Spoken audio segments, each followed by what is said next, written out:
دوستانو د پرلت 3 میاشتې او 15 ورځې یعنې 3 میاشتې پوره شوې او 4 میاشتې پوره کېدو ته خبره اوس ډېره نږدې شوې ده.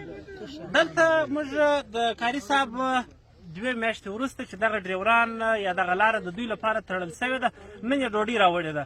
راځئ د دغه ځینې ډریورانو څخه به پوښتنه وکړو چې دوی ډوډۍ خوري که نه خوري، بیا به کاري صاحب څخه به پوښتنه وکړو چې ولې ډوډۍ دومره ناوخته ورته راوړو، د دوی لپاره څه په وجه ډوډۍ په دې وجه نه خورو. په دا 2 میاشتې 3 میاشتې موږ هم نه وو خوړی، زموږ کور بچیان دا چې شو زما نس پر اولاد موږ شنې نیولې ده، موږ نیولې ده لکه زموږ بچیان لوږې مري، موږ په تای ماړه کاربار شروع دي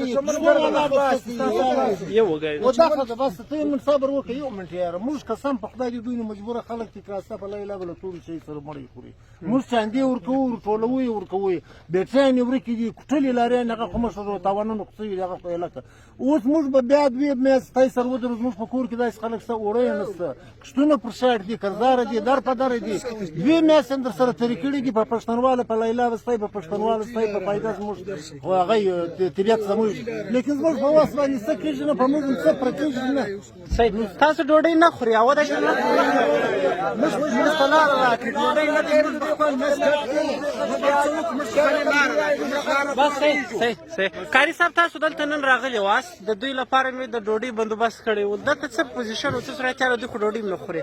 یاره منظر صاحب ستا کور ودان ډریوران ګرده ولاړ دي، ډریوران ته ما دا خواست وکړي موږ د آل پارټیز تاجل غړي د طرفه څخه د دې د ډوډۍ بندوبست کړی و. ما له په خپله مولوي منان صاحب مازدیګر ټلیفون وکړي، ولکاري صاحب یې څو ډریورانو ما له ټلیفون وکړي د دوی د ډوډۍ بندوبست وکړه.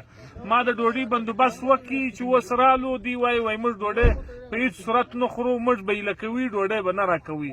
نو موږ دا ورته وایو چې وروره زموږ وس چې دی زموږ وس د ډوډۍ دی، ستا د ډوډۍ بندوبست کوم، ستا مثلا د اوبو بندوبست کوم، ستا د خیمې و د دې بندوبست کوم. هغه دی وایي زموږ سره هېڅ مه کوئ صاحب، بس د هغه خبره ده موږ به خامخا هیله کوي. موږ وروره د ډوډۍ بندوبست کړی دی، اوس هم خواست ورته کوو، بیا ورته کوو چې وروره دغه ډوډۍ په موټر کې په زرنج کې مثلا دیګ پروت دی، ډوډۍ پرته ده په موټر کې چې وروره دا ښه استي دپاره موږ راوړی دي، دا واخلي وخوري. هغه دی انکار کوي وایي موږ نه خورو. نو الله پاک دی بس دا زموږ مشکل و، د دې څه چې مشکل دی الله پاک دی. نیمې میاشت موږ خدای ساتلو، اوس به ما هم خدای ساتي.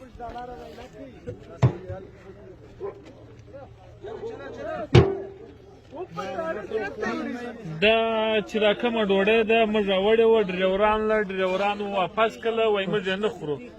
دا هغه ډوډۍ ډکه کې پرته ده. نو ډریوران بیرته واپس روان یې چې ډریوران ډوډۍ نه در سره خوري.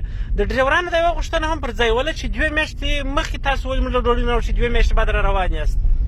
منظر صاحب زه به صفا مجلس درته وکړم، زما پرلت در پرون د ورځې پورې زما پرلت پوره وړی دي. زه د پرلت پیسې په وله که ما درلودې د ډریور د ډوډۍ دا څه کوې.